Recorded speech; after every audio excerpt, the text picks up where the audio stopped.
I'm a young black man doing all that I can to stand. Oh, but when I look around and I see what's being done to my kind, every day I'm being hung to this grave. My people don't want no trouble. We've got enough.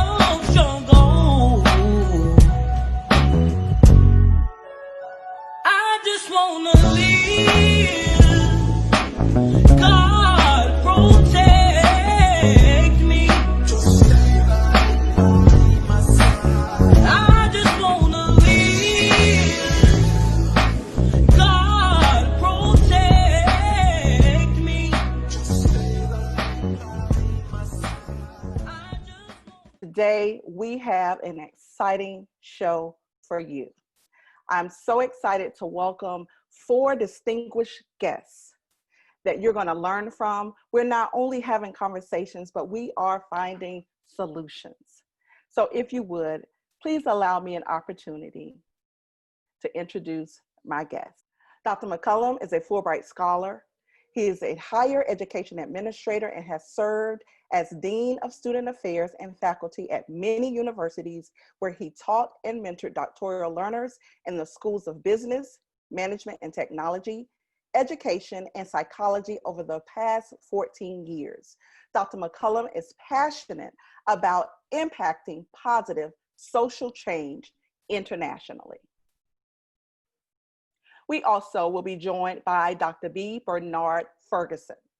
Dr. Ferguson earned a PhD in management with an emphasis in leadership and organizational change, and focused his doctoral research on correlations between emotional intelligence and leadership effectiveness within police organizations. Joining the ranks of policing after growing up in the inner city of Los Angeles provided Dr. Ferguson with a unique perspective relative to interactions between police officers and civilians. After a 21-year career, Dr. Ferguson retired from federal law enforcement in 2014 and authored his first book, Where's the EQ? Race and Policing Up Close. He is currently working on a law enforcement-centric nonfiction novel that, while portraying fictional characters, still highlights many of the social issues that continue to plague American society today. Dr. Gregory Campbell. Dr. Campbell is a consulting partner for the Ken Blanchard Companies. Dr. Campbell is a progressive thought leader who fosters collaboration in training and facilitation sessions. His professional experience includes more than 25 years of federal law enforcement with the United States Postal Inspection Service. Dr. Campbell has a Bachelor's of Art in Sociology and a Master's of Art in Behavior Science with a specialization in negotiation and conflict management from California State University, and a PhD in management with specialization in leadership and organizational change from Walden University. Dr. Phillip R. Neely. Dr. Phillip R. Neely is a 22-year career law enforcement officer, having served in progressively responsible leadership and field positions in local law enforcement agencies. His 22-year tenure as law enforcement professional has afforded him an opportunity to lead, train, and direct all functions of local government. Dr. Neely's educational background includes a Bachelor of Science in Criminology, a Master of Science in Public Administration, and he received a Certificate of Management and Leadership from Georgia Law Enforcement Command College at Columbia State University. He has earned his Doctorate of Public Policy and Administration with an emphasis in management and criminal justice. And now I would like to welcome this wonderful panel for this most incredible conversation, my guests. I am so excited that you are here for this most important conversation. Thank you. Thank you. Thank you. Thanks for having us. Absolutely. So glad that you are all here today. We've gone through a lot in the past week, but we are here to dialogue, and not just dialogue and discuss, but to really come up with some viable solutions to help everyone. This is not a show for just African Americans, and we want to make sure that we're speaking to everyone. But before we get started, I have to thank our law enforcement across this nation who uphold their oath to protect and serve. It is so important. I have family members that are in law enforcement. You guys have great friends and family members that are in law enforcement, and we know that everyone is not corrupt in this agency. So thank you guys, and I'm sure you, along with me, thank them as well. Yes. So let's get started, guys. Let's talk about the facts that's on the table right now. And we're not just specifically talking about George Floyd, because that's definitely what's on the table right now. But we're going to talk about some recent facts that has just transpired. First of all, about 2 hours ago, we've learned that all officers involved have now been charged with second-degree murder. That's a change.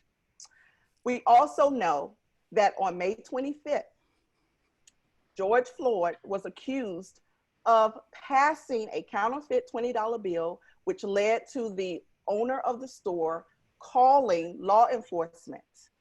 And in 8 minutes and 46 seconds, we all saw the video. A police officer knelt down on George Floyd's neck, and minutes after that, he was pronounced dead. And so we know that this is not new to us. Thank you. First, thank you, Dr. Sharon, for giving us this opportunity and this platform to speak about change. It's desperately needed. We are going through a trying time in our country right now. We all are in pain.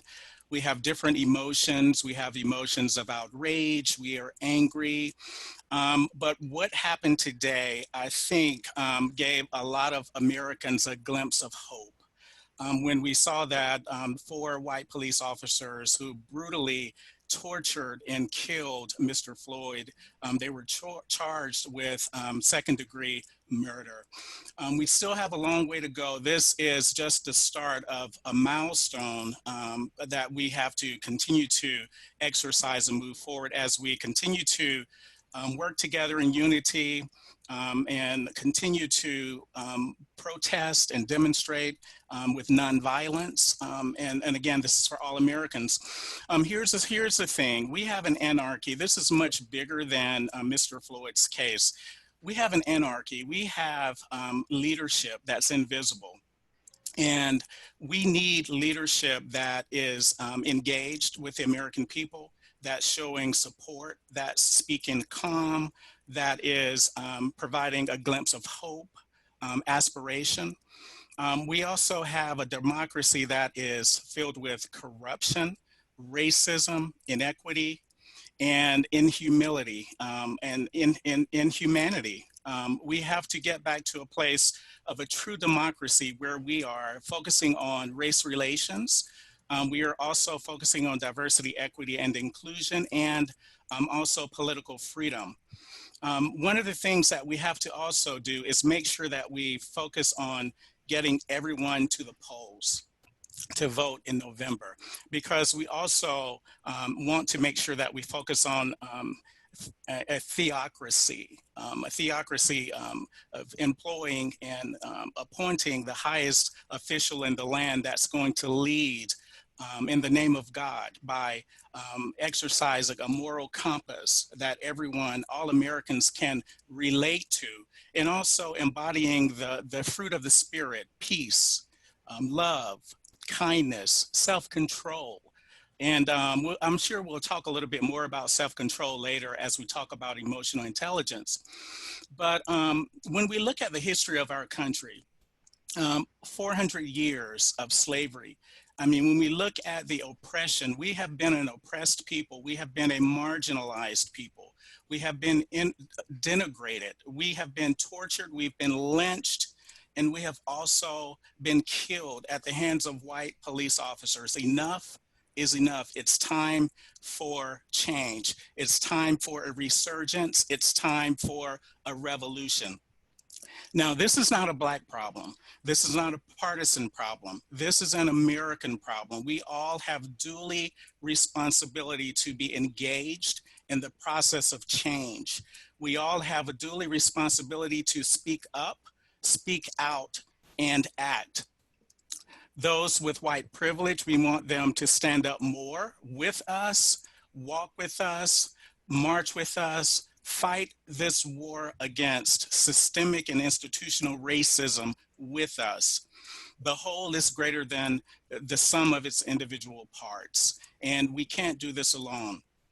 But I tell you, after today, I really am optimistic and hopeful that we are on the right track, we're on the right path to something new, because in my 54 years of life, I've not seen so many people coming together from all ethnical backgrounds, all age groups, in wheelchairs, protesting, with nonviolence. But we've got to continue the fight. It's too early for us to get really excited about the progress that we've made so far. But going forward, we've got to lead with hope and optimism. I love that. Lead with hope and optimistic. That is absolutely what we need. And I'm going to go on over to Dr. Ferguson. Dr. Ferguson, what is your take on why now? What has happened? What struck that chord with Mr. George Floyd? I believe this is more of an inflection point. I think people of all races are just fed up. They've seen police officers just killed with abandon. And what happened every time is they get slapped on the wrist at best, very rarely brought to courts, and if they are, they're let off with a slap on the wrist. You need to understand what's going on with that part there. When you talk about the criminal justice system, it's just that. Between the courts and the police officer, there's a symbiotic relationship. The courts need the officers to bring the cases to them. And the police officers need the courts to prosecute those cases. So whenever you see an officer come up for charges, really is in the court's best interest, if they're looking out just to get numbers inside there, to don't do too much. And I think they have a difficult time prosecuting these officers there. And when people see the officers get away, and we can go down the list, starting back with Michael Brown and Tamir Rice and Alton Sterling, we can go down the list, and very rarely are they ever prosecuted. So the protests out there now, people are pointing to, well, look, they're burning down buildings and they're throwing bricks, and they're losing sight of the message. The message has tried to be put out there in several ways. First, Black Lives Matter to come up with signs. Black Lives Matter, and people push back, saying, well, blue lives matter and all lives matter. Well, we know that. Nobody said it didn't. They're just saying that Black lives matter also. But the message got lost inside that. And then we have Colin Kaepernick come up, and he wants to do a peaceful protest. He kneels, he takes a knee. Say, wow, you're disrespecting the flag. Had nothing to do with the flag, and everybody knew it. But again, you try to protest and they don't want to hear it. I'm just glad to see the protest is not just filled with African Americans and people of color. You have nationalities, races from around the world really out there saying this is enough. And as I look at the protest, it reminds me back a long time ago when one of my wife's good friends gave her a refrigerator magnet, and it had a woman on it with her fist raised. And the caption on it read, "I holler because you don't listen to me when I talk normal." And that's really what these protests are all about. People want to be heard. I just hope that this time people are listening. And I think they are, Dr. Ferguson. I think they are. And so we're going to go on over now to Dr. Campbell. I need to hear your take on why now? Enough is enough. Why now? Why now? So as a young boy growing up in Compton, California, I saw the effects of police brutality. I lived it.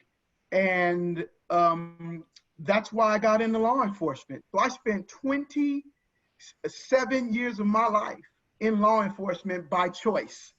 And so with every movement, moments cause movements. And that's no different in law enforcement. So whether it was Rosa Parks refusing to give up her seat, or whether it was the Rodney King beating in 1991, or whether it was the 9/11 events that changed policing.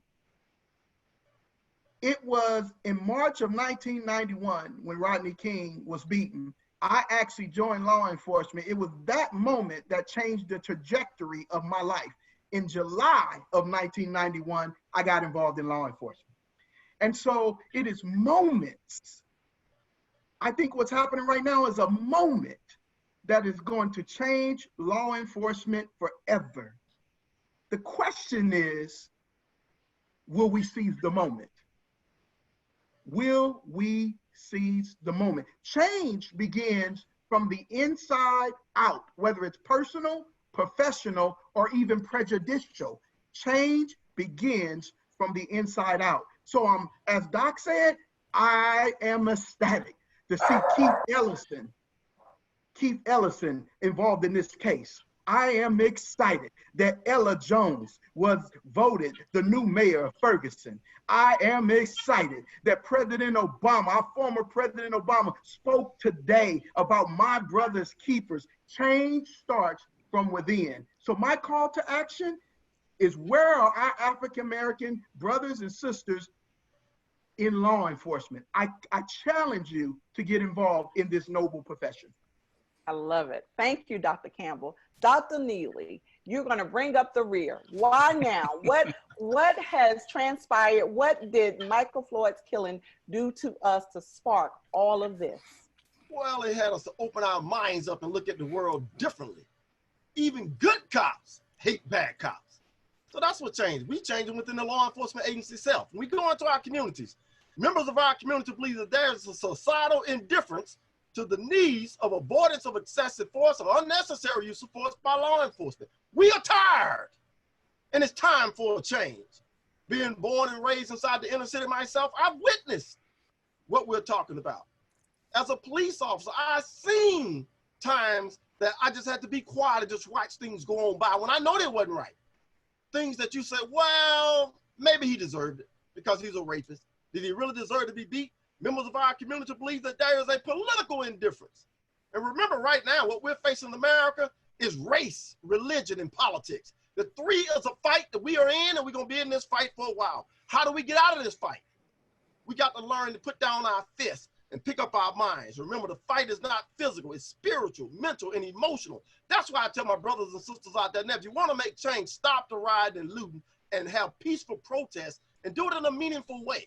But I had some of the young kids tell me in my mentoring program, Doc, the only way we can get their attention is to burn their stuff. I said, well, I don't agree with that. That's committing criminal acts. He said, but that's the only way we can get them to listen to us. Any other time, you can march all day long. They kick you to the curb. But until you take something from them, until you show America you're serious, people won't listen. Got to think about this too. And I'm sure my colleagues, Greg and Bernard, can attest to this. More than 300,000 police officers since 1961 has been decertified for criminal acts or unethical acts. Something to take their certification. Why? So we say this to say, this is a systemic problem. It's been going on in law enforcement agencies for a while. But the problem is getting rid of those bad actors require us to get involved. Think about this, and I'll leave you with this. The reason is most people believe, and law enforcement officers has this ideology, law enforcement ain't never going nowhere. No matter how bad the cops or how good. This is a profession that will be here forever. So we have to make change ourselves from inside outward. And remember this, and we say this and we leave on it. We got to make the world realize they have to learn to be comfortable being uncomfortable. Let's make them uncomfortable. Barack Obama said it today. Barack Obama said it. He said, let's make the administration uncomfortable. He did. That's what we doing as scholar practitioners telling what's going on right now. We thank Dr. Porter for having us and letting us express our views. Thanks, Doc. I love it. I love it. The passion is here. I tell you. So guys, you know, I've got to mention it. The blue wall of silence, the blue shield, the blue code. Talk to me about the code. Anybody can jump in. Talk to me about the code. So Dr. Sharon, I'll take first shot at that. First of all, the code exists. There is a blue code. And I am honored to be a part. I was honored to be a part of the law enforcement community. It is a noble profession, but just like any other profession, there are things that are good, and then there are things that are not so good. So that code, from a positive standpoint, creates family. It creates unity. It's about making sure if a fellow officer is wounded or injured in battle, we make sure we get them out. There's some positives about that code. It's protecting our community. It's serving our community. Dr. Cornel West said it this way: you can't lead the people if you don't love the people. You can't save the people if you don't serve the people. So the code is really about that. But then the negative side of it, the downside of the code, it's that silence. It's about covering up things that you know should not be covered up. It's about protecting people that you know should not be protected. And that's the problem. We need to create an environment with that code where people can come forward, speak up when you see something not being done right. You wouldn't want a bad surgeon operating on you. You wouldn't want a bad dentist pulling your teeth. You wouldn't want a bad judge handling your case. So you shouldn't want a bad officer serving and protecting our communities. So there's good and there's bad. Nipsey Hussle said it like this. He said, if the people in your circle don't inspire you, then it's not a circle, it's a cage. So let me replace a word. If the police officers in your circle don't inspire you, then it's not a circle, it's a cage. And that's what we got to change the code to give police officers permission to speak up when things aren't right. Change the code. I love it. And we can do that. And as former law enforcement, you all had an opportunity to speak up and speak out, and you did. And we're going to get into that a little later. But I want to hear some more. Dr. Ferguson, Dr. Neely, what do you have to say about the code?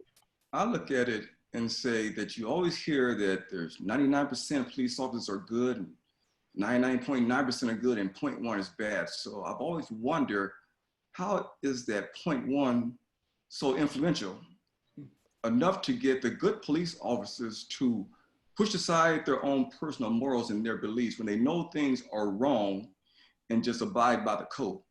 So thinking about this from a standpoint of a researcher, I think about things such as group norms, and whether they're with your social circles, with your friends, with your church, even within policing. Group norms mean things go a certain way, and in order to be a part of that group, you have to go along with the program. You have to do things a certain way, think a certain way, act a certain way. So I believe over time, there's 1% of bad police officers, we'll leave it at that. They have kind of infected policing, like a cancer affects the body. And people have stood by and in a way have become somewhat complicit and allowed these bad police officers bring down one of the most noblest professions I could think of. I mean, there's not another job where when the building's on fire and everybody's running out, Your law enforcement personnel are the ones running inside there. Yeah. See, it takes something to get up every morning and say goodbye to your loved ones, thinking that this may be really goodbye. I slap on my badge, I put my gun on, and I may be leaving for the last time. So we have some nobility within policing. It's just that we've allowed this 1% to make us all look bad. And that has to stop. So when you look at the code, it's not a thing such as snitching. You have to stand up, and not just now. Over the Facebook and over social media, I see all these noble cops stepped up saying, hey, what happened to George Floyd doesn't represent me or the people that I run with. It can't just be at this moment here. It has to continue when the protests stop. Those police officers still have to stand up for what's right, because I believe that policing still has a lot of good in it. It's just that we got these bad actors inside policing, like we had the bad actors in the protests. Everybody pays attention to what's going bad. And policing has to do itself a favor and find a way to rid itself of this cancer. If you don't, what happens is the public loses confidence in police officers, especially those in the African-American community.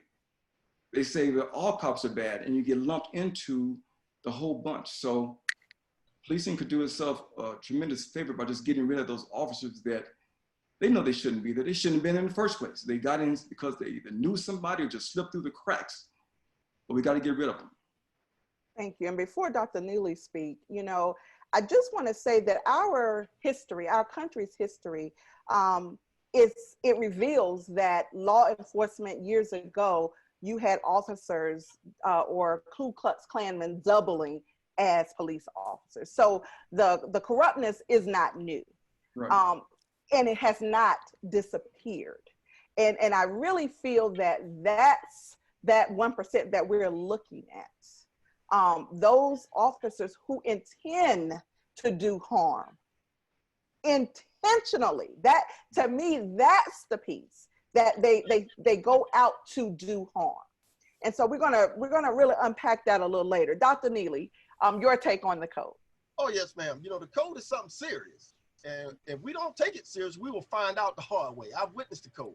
One of the things we got to look at is just like my colleague just said, Bernard, it's a cancer. And if we allow it to go on, it spreads through the organization and infect everyone.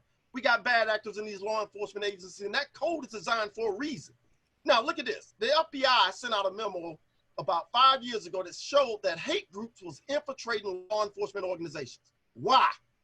Why? Because we have the highest authority and the least education. They know they can get in and make change from the inside outwards because we're the least educated. It takes a high school diploma or a GED to become a police officer. You got to have a 4-year degree to be a teacher, a 4-year degree to be a lawyer, 4-year degree to be a doctor. But our profession is the least educated. And somebody tell me why. They try to say behind the thin blue line, if you hide there, if we make the requirements higher, they won't come. I disagree. Look at the FBI, Secret Service, DEA, the postal inspector. They have to have 4-year degrees, and they got people waiting to get those jobs. So we let the least individuals in with the least education, and they are the ones that get in here that makes our culture go bad. Then these organizations get in and form these subgroups within the organization, right? That's where it goes bad. Look in Atlanta, a couple of years ago, they shot an elderly black lady in the house. That was a culture and a hate group. All white cops went to an 87-year-old black woman's house, knocked her door in, and shot her 5 times. Come on, Katherine Johnson. Not only other things we can look at, but that thin blue line is a way to protect individuals. And now, the dangerous part, if you cross that line, the repercussions could be life-threatening. Cross it. I've seen some officers that got themselves caught up in the middle and they crossed that line. Threats against your life, threats against your family.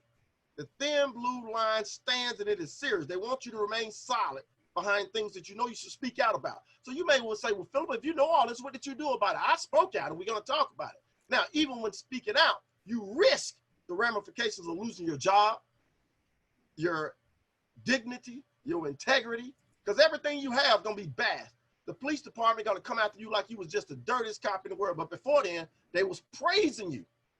So that line is serious.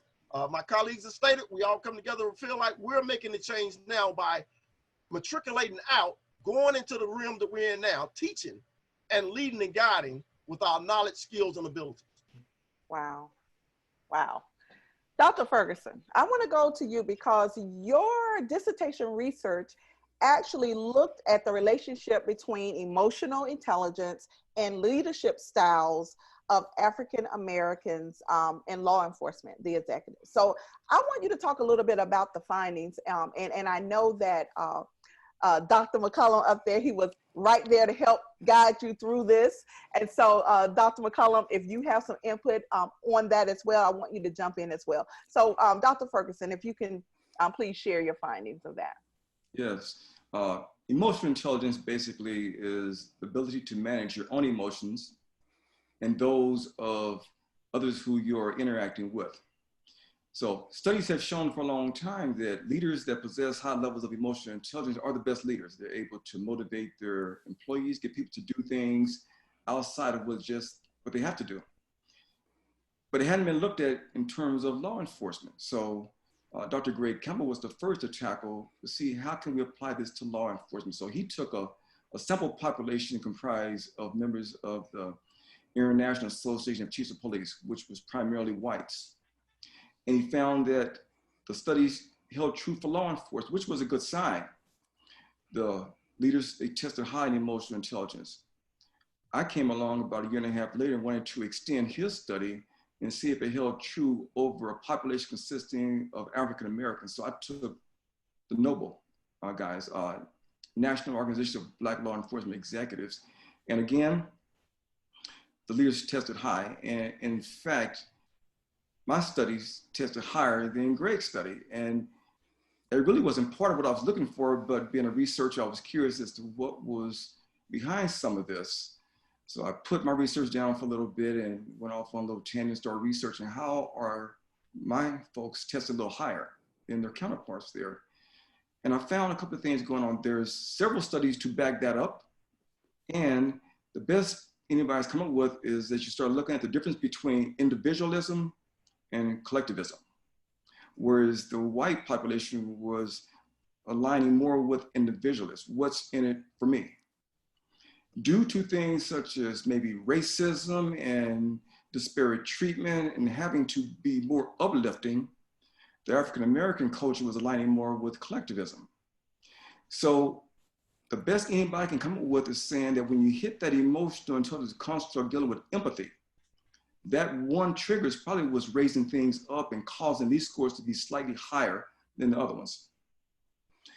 So research is done, as you know, in a sterile environment. I wanted to see how does this stuff work out there in the field. So we did it on leaders, but police officers, the profession itself is a little bit different. After the officer finishes roll call, they're out there on the streets really managing themselves. They don't have access to a supervisor in a cubicle or an office near them. So they have to make split-second decisions that are going to be a difference between life and death oftentimes.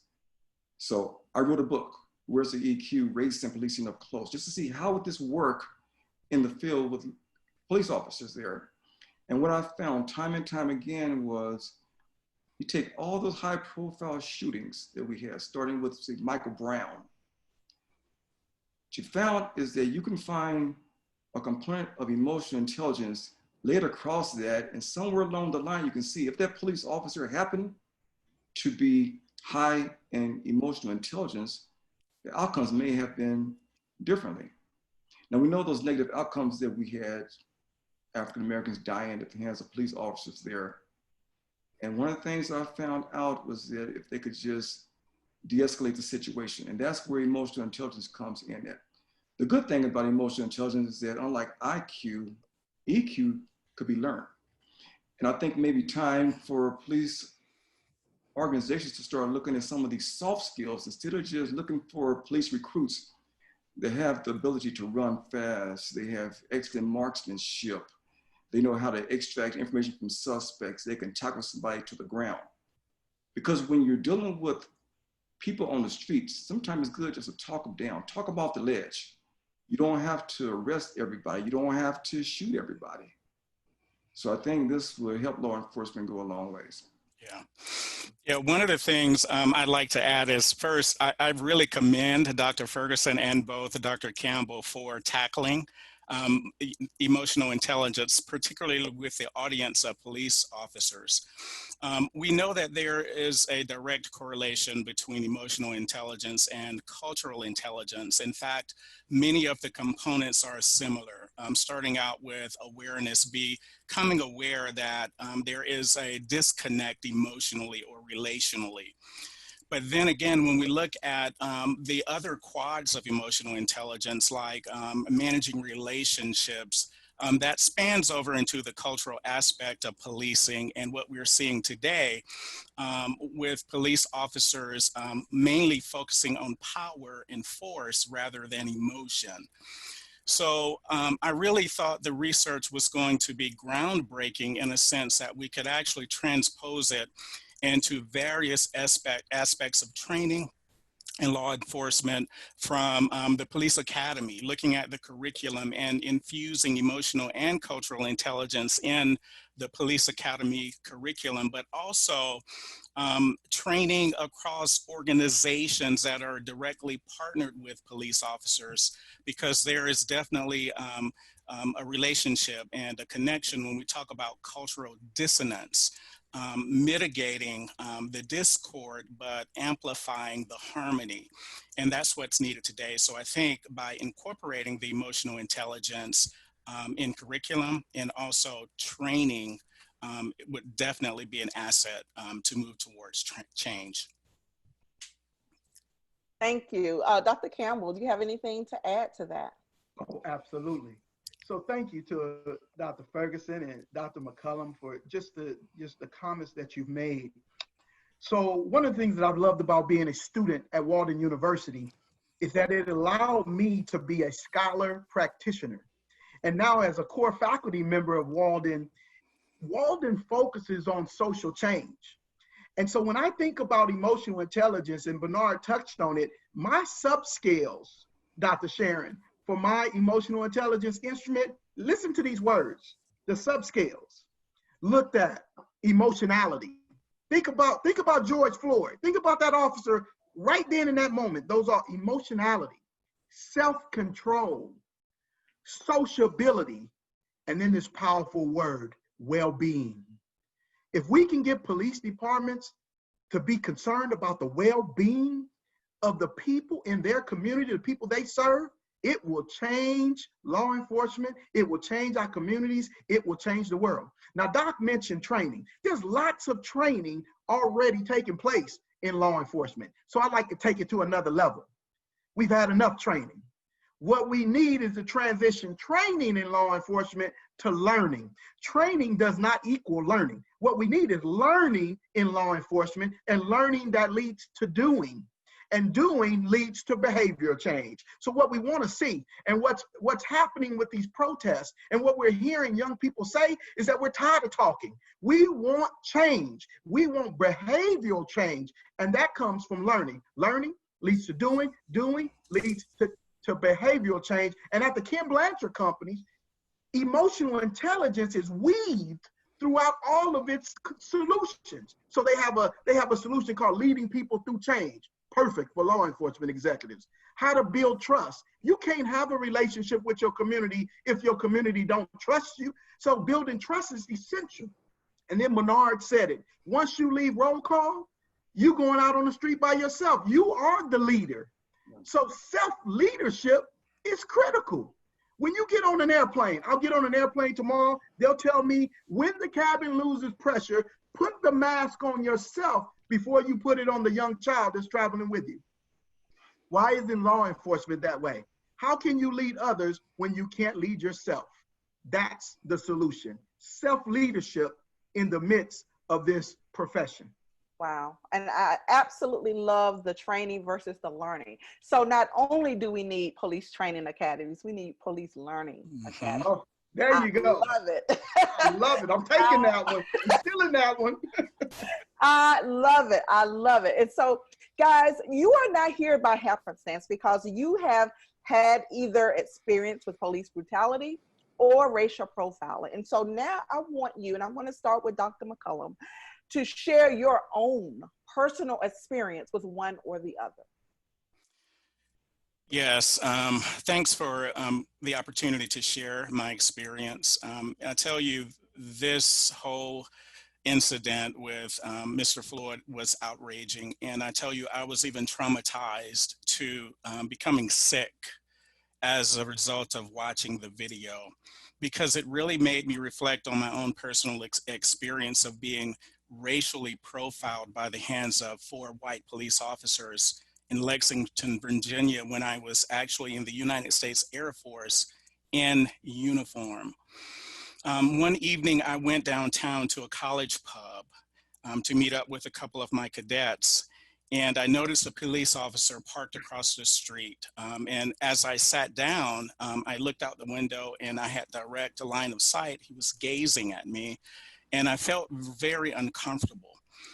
So I stayed about 35 minutes or so, and I told the cadets that I was going to leave. And as I left, the police officer followed me about a mile outside of campus into town.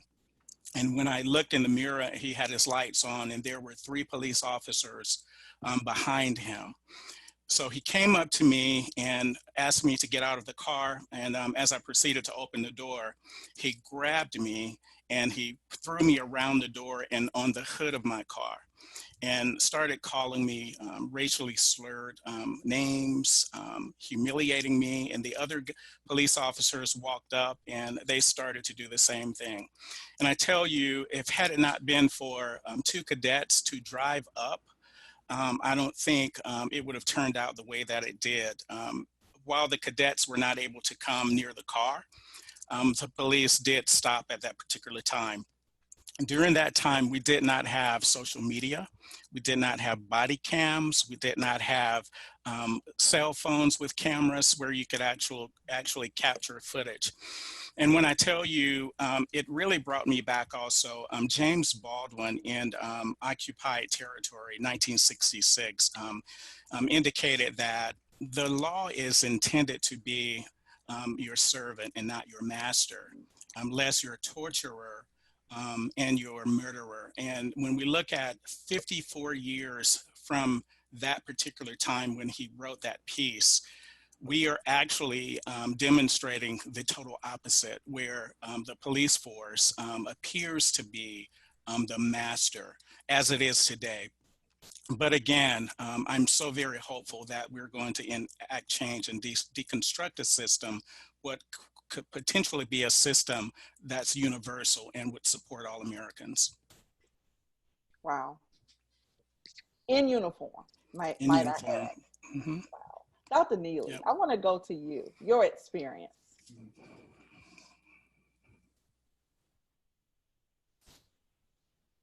Dr. Neely, yep, unmute, yep. Yeah, I had a few, and it was very traumatizing when I went through when your child come to you and said, "Daddy, you know, people at school saying you got fired." I said, "Yeah, I did." "Well, you must have did something wrong." Well, you know, that code of silence you were talking about, Dr. Sharon, that's what I suffered. It was a code of silence. I was supposed to go along to get along, and I had a police chief to tell me, you know, all I've done for you, you use the N-word. You won't go along with me and play along what I need for you to do. Just make a statement. I said, it's not right. So I did make that statement.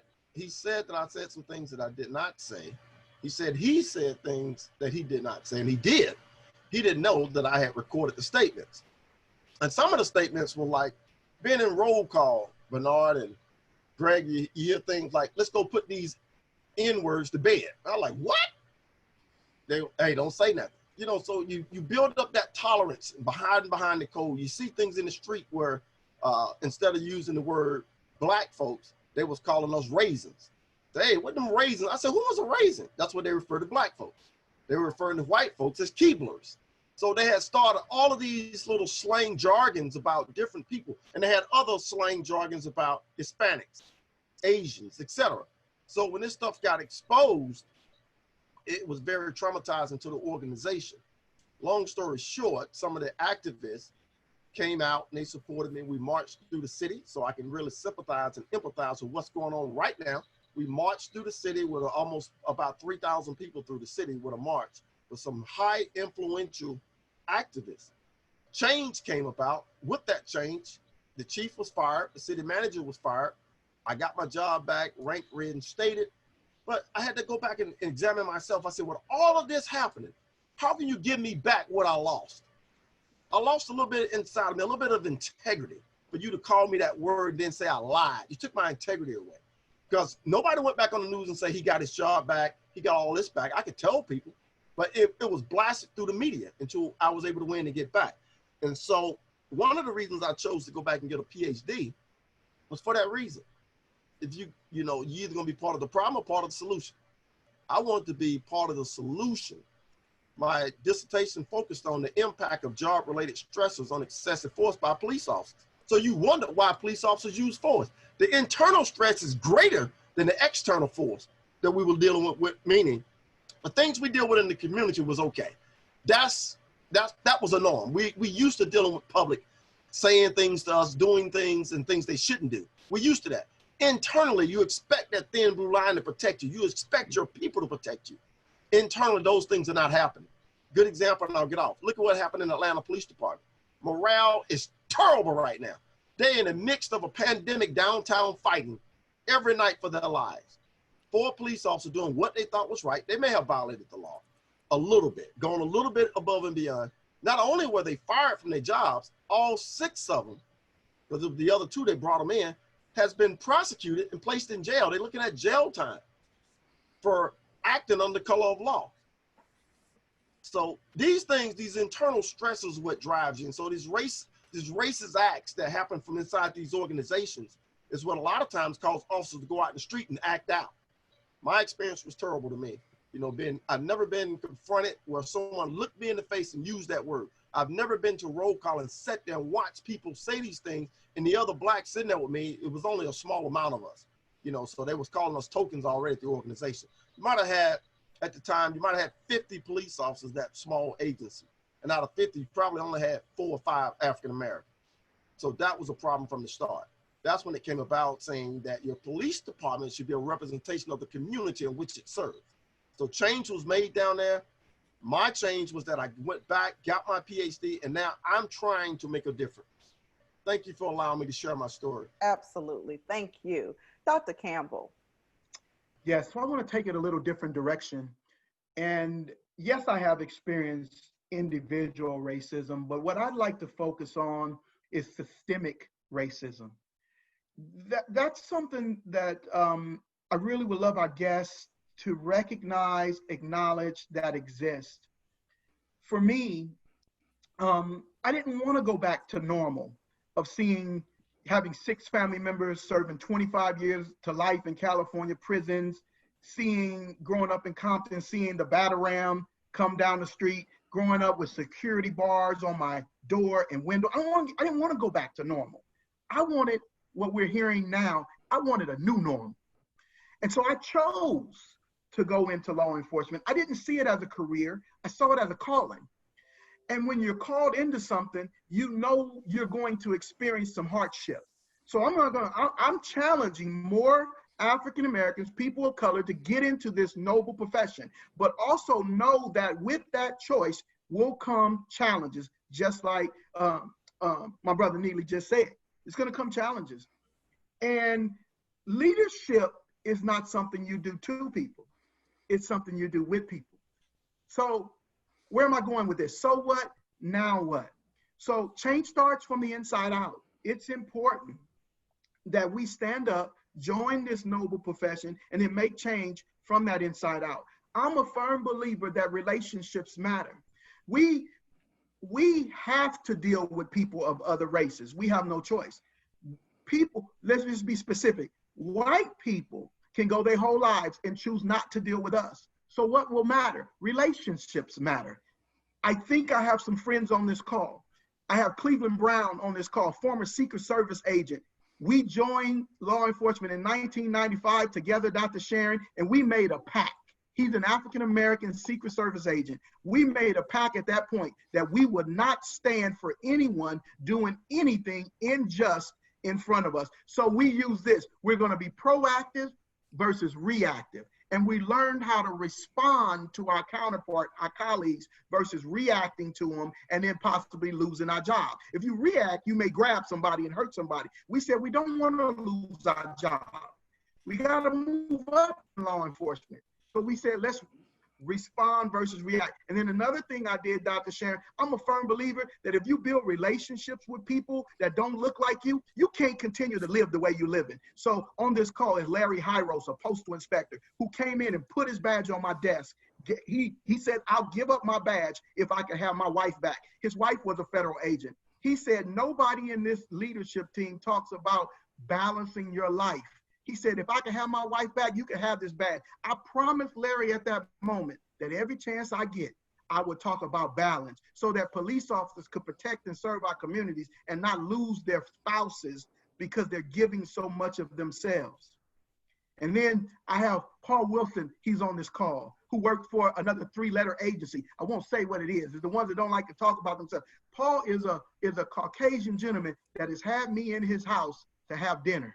I know his family. Paul loves people. So I would love to see more people that don't look like us get to know us. My first encounter with Doc, when I was introduced to the Dr. Walter McCollum, I was looking for a chair to help me with my dissertation. You know what he did? He invited me into his home. Relationships matter. You get to know people, you live differently. So in addition to learning organizations, we also need to challenge people to establish relationships with people that don't look like them, and that'll change your life. Love it, love it. Dr. Ferguson. Yeah, looking at racial profiling, I used to marvel at people that tried to tell me that it didn't exist. And I used to always tell them that because it doesn't happen to you doesn't mean it doesn't happen. For African Americans, racial profiling is very real. Almost everybody, if not everybody in my family, has been pulled over by a police officer, either walking or driving a car. And I'm talking about from my father down to my son or my daughter, my wife. At one time, my pastor in LA, same thing. Now, as a kid, I was pulled over, living in LA, just for walking down the street, just for being who I was, doing nothing, just being pulled over and harassed by police officers then. And after a while, you would think that you can escape that, but it wasn't to be. I got my degree, joined the ranks of law enforcement, and still had to experience it. And I remember the day it happened. I'm working in South Central Los Angeles. As a federal agent, we didn't drive a marked car. So I'm in an unmarked car on Central Avenue facing north at a red light. And I look over and I see a police car come up on red light up the side of the street there. And being in law enforcement, the black and white car caught my attention. So I happened to look over and briefly locked eyes with the driver there. Didn't pay no attention to it and started just minding my own business. The light turned green, I proceed north. Next thing I know, this car whips around, put the siren on, put the lights on, and I pull over. Next thing I know, I see both of the doors fly open. I have 2 cops with their guns pointed right at me. Driver is barking over the intercom to stick my hands out the window, which I did because they don't know who I am. I'm not about to get shot. And he comes to my car with the gun still drawn. And when he gets up to the driver's side window, my police radio made a sound and he realized that he had just stopped a law enforcement officer. He holsters his weapon and the scenario changed. He started saying like he was my best friend. Oh man, who you with? And I'm upset now because I had 2 officers with loaded guns pointed in my direction. And if one of them saw something or thought they saw something or thought they saw me make a violent move, I could have been shot for doing nothing. So I let him know what I felt about it. The only reason why you pulled me over because I looked at you. And when is the public can't look at a cop? And I told him that, you know, you're the kind of guy to give us all a bad name. The problem with racial profiling to me is that it sets up a vicious cycle. And we'll take the example simple as a targeted group. Let's use African Americans in traffic stops. Police officers keep pulling over African Americans. After a while, African Americans are going to start feeling disrespected. They're going to form this belief system about cops. So the next time they're pulled over by a cop, they're going to act out on that belief system. They're probably going to be a little unruly. Now, because they're actually unruly, the police officer feels that he's been disrespected by the motorists. And he's gonna start feeling a certain way about African Americans. What he's gonna do, he's gonna start making more stops with African Americans, and the circle continues. So that's the danger with racial profiling. It has these downstream impacts that people need to be wary of, especially the law enforcement community. Wow.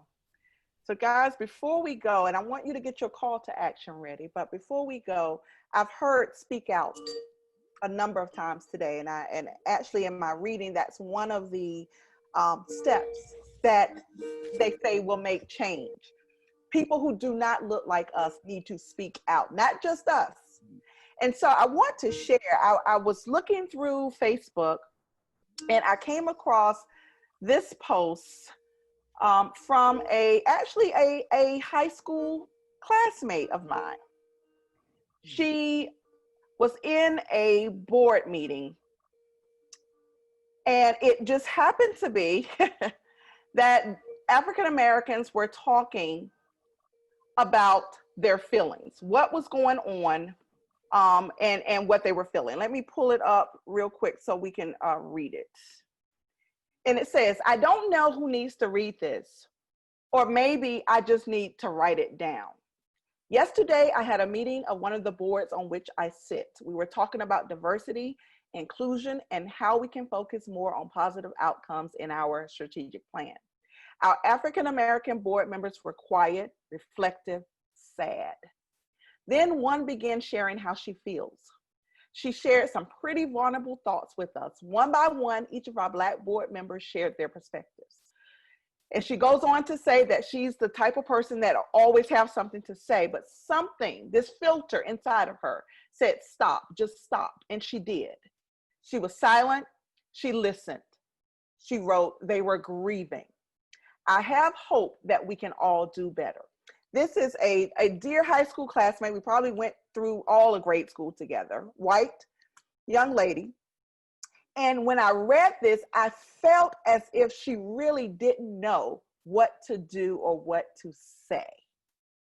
And so I want to hear your perspective on, there are other individuals that are not Black that felt this just like we did, but they do not know what to do. They do not know what to say. Your perspective, Dr. McCollum, please begin this. Yeah, absolutely. That was a really good scenario, and that happens quite often, I think, across many different organizations when we have multicultural groups coming together, and they just really want people to understand them and their culture. So I think, number one, being able to relate, form that relationship and build a trust, but also create an environment that's considered safe, a safe space where they feel that they have an opportunity to unpack what's really going on as it relates to diversity, equity, and inclusion. I think also, I want to just elaborate a little bit on this. I think when we talk about diversity, equity, and inclusion, race relations, we must have a national agenda. And it must actually go down to all levels, state, local levels, and it must be incorporated in all agendas across corporate America, law enforcement, all of these systems of subsystems under this enterprise. That's really the only way that we're going to enact change. And the last piece that I want to make about diversity and in terms of how to bring different cultures together, my doctoral research focused on the process of improvement in quality management systems. And it was really looking at how organizations could actually become more mature by matriculating from one phase to the next as they're going through change. And my results showed that organizational process focus was one area, risk management, training and learning, but the last component was diversity. So I think once we infuse that into the culture and the climate in all entities under this enterprise, as we deconstruct the system and reconstruct it, that's how we're going to move forward with change. Thank you. Dr. Campbell, you have anything to add? You know, as I listened, as I read that email, as I listened to you read it tonight, what stood out to me about your classmate was that she listened. I would love to just challenge people who don't understand the plight of others, don't understand what others have gone through, to just listen. It's amazing, Dr. Sharon, the impact of some of the police chiefs that we've seen on TV kneeling with the crowd. It's amazing, the impact, the influence that we've seen of the police officers marching with the crowd. When you see leaders leading by example, not talking, not talking. Talk is cheap. My dad used to talk is cheap. It takes money to buy land. What he meant by that was that my actions, walk the talk, son. Don't just talk, walk the talk. Don't just read the book, son, be the book. So listen and then be the book. Let your actions speak for you. Wow. Dr. Ferguson. I listened to it and I read it as well. And what stuck out to me was she was being empathetic. I think maybe for the first time when she listened to her colleagues express their vulnerability for the first time, she was starting to realize some of the things that go on in African-American households all the time. Now, I had the talk with my son a long time ago, and over the years, I had to continuously repeat the talk because I worry about him. I want to make sure that as an African-American young man, he doesn't go out there and let his feelings get away from him if he's ever stopped by a police officer. Now, these are guys that I worked alongside of for over 20 years, but still there's an inherent danger there. And I want to make sure that he doesn't take his frustration out and start popping off. So I'm just glad that people are starting to listen and maybe understand that there are mothers and fathers within these African-American households that they look at their kids and they pray for them and they wonder and they hope their kid's gonna be okay when they leave the house, because the way things go, I think about that little kid who sang that song and say, I just wanna live. And that's what I think about when I think about my kids going out the house. Dr. Neely. Oh, yes, ma'am. I think about the work that the whole thing came to mind to me was caring. When I was reading that, when you was reading through it, I was reading alongside you. I just felt her pain, the understanding. Sometimes people don't know. They think they know. I had a guy one day that worked with me right now. He said, Phil, what's a HBCU? And I thought he was kidding. I said, wait a minute, you've been a cop for 40 years. You don't know what a HBCU is? He looked at me and he was serious. He said, a lot of things I learned about the African-American culture, I learned through you. That's why I asked you so many questions. I thought you had noticed that. I said, no, I thought you was being funny. And I just laughed about it, trying to keep the relationship on the job. But when you think about that, I would tell her to stay in the fight. We in a fight. This fight don't end just because the march stopped. Stay in the fight. We fight as one. We come together. Look what we got going on now. Black, white, green, brown, Hispanic. They all out there marching for the same cause. Not just what happened to George Floyd. They are marching for change. And they're being heard. Thanks to people like you. They're being heard. You put the platform out here so people can hear from practitioners, researchers, what needs to happen in order to get in this fight, stay in the fight, in order to win the fight. And remember, the fight ain't physical. It's mental, spiritual, and emotional. Put down your fists and pick up your minds. Thank you. I love it. And now, as I said, this is not just dialogue and discussion, but what is your call to action? What do you want people to do? How can we make that change? Dr. McCollum. Can you hear me? Yes. Yes, okay. So I think, as I stated earlier, there must be a national agenda on race reform, also diversity, equity, and inclusion. But there also has to be a change management strategy for law enforcement. And I'm talking a change management strategy, looking at the entire system, working with change management consultants who can actually help devise and guide the implementation of a strategy, looking at the communication strategic focus, looking at how stakeholders are engaged, looking at the training and learning aspect, but also looking at policies and process really engineering and developing metrics and measures that are aligned to the specific goals, but then reporting through transparency the progress and milestones. And lastly, I think we have to really engage our millennials because they showed up, they showed out. They did a fantastic job in the protests and demonstrations in a nonviolent manner.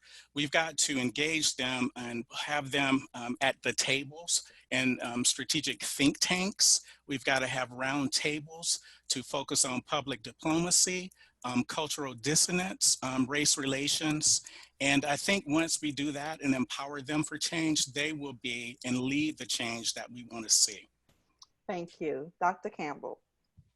All right. So again, this is the most important part to me of this platform is to call to action. So first of all, I'm going to take a personal responsibility. Any young individual out there that's on this call that listens to this WebEx, this session, and needs a mentor on how to get into law enforcement, reach out to me on LinkedIn, Facebook. Reach out to me. I will personally help you. Any police chief out there, any law enforcement executive out there that wants to have learning on emotional intelligence, building trust, leading people through change and self-leadership, reach out to me. I'll be there for you. I will help you make the change. And then I want to challenge our churches. Dr. Neely talked about this is a spiritual battle. I am a spiritual man. You need a spiritual covering when you go into this calling. And so I want to challenge our churches. I believe my pastor is on the line, Pastor Michael Pender of Fallbrook Church in Texas. I'm telling you, I'm honored to serve under this man and with this man because our church does not focus on the inside, it focuses on the outside. We have voting at our church. One of the largest voting sites in Houston is at our church. Our church is building a junior college campus on our church property, the first of its kind. Lone Star Community College will be on our church property. That's what we need churches to do. We need churches to act like nobody else is coming. That's what we need. I love it. Dr. Neely, your call to action. You got to unmute, Dr. Neely. All right, sorry about that. I said education is the first key here. And the reason I say education, I know people should know, but they don't. We often hear that term, common sense ain't common. We want to educate the public about what law enforcement do and educate the law enforcement how to infuse themselves into the public. One of the things we don't teach in the law enforcement academies, and I have taught at the law enforcement academy for over 6 years, they don't teach critical thinking. We must get back to teaching critical thinking. We can train all day. We can teach them how to use a gun. We can teach them how to use of force or how force should be used. We can change policies, but it all happened, but things keep happening. Why? They don't think, they just act. My brother Bernard said it earlier, and so did Greg. They act. They don't react, they just act to what's happening. That's why they get in trouble. He knew that sitting there with his knee on a guy's neck could cause a loss of life. He knew it, but he wasn't thinking. He was acting, he was proving a point. He was showing dominance and power, and that's what police officers have to get away from. Remove yourself from the dominance and power and realize you're a part of the public. You're a citizen, you are called to serve. It's your duty to serve. And as we wrap it up, we say we want to get back into seeking good leadership in our law enforcement agencies and our activists in the community. That's the change in the call to action, keeping the pressure and continue to seek good leadership.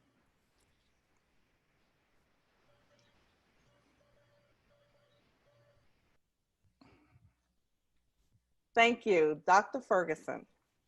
Mine is really simple. I don't believe that people understand how much power they really have. I'm talking about the voting booth. We often look to Washington, D.C., and granted we should have a leader in the White House that leads and sets the tone for inclusion. But whether we do or not, the chances of getting into the White House for a conversation is slim to none. But you can go to your local community meetings. See, the police don't operate in a vacuum. Police chief reports to the mayor, usually. So I will make sure that whatever mayor is in my city understands my needs and they're going to hold that police chief accountable for holding his officers accountable.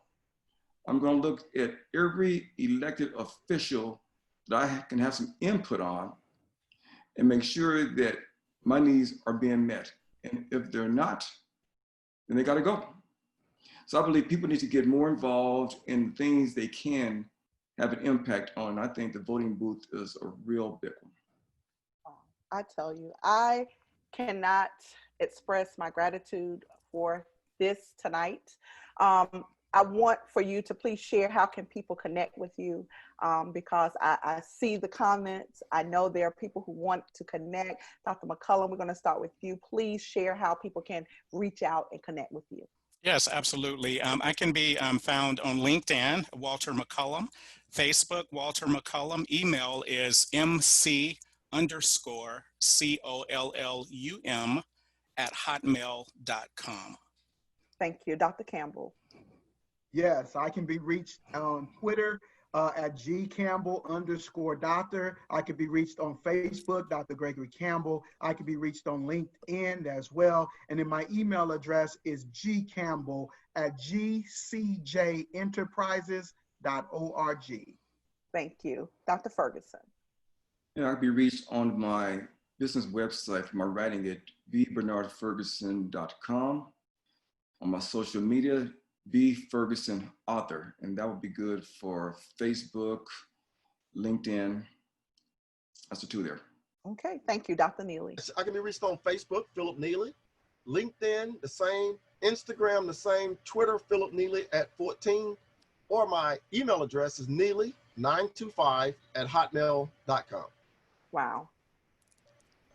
Thank you for an incredible dialogue and discussion and some credible call to actions, because tonight it was about answers, it was about solutions. What can we do to make this change? Just remember, guys, we're in this together. This is not just a Black thing. It is in everyone's thing. We need you to speak out and to do all the things that we've shared tonight. We're going to leave you with a special video. We want to say thank you again. I appreciate you. Please make sure you contact with these individuals who have shared this wonderful information. Here's to the ones that we got. Cheers to the wish you were here, but you're not. Cause the drinks bring back all the memories of everything we've been through. Toast to the ones here today. Toast to the ones that we lost on the way. Cause the drinks bring back all the memories. And the memories bring back you. Tip, tip, tip, tip,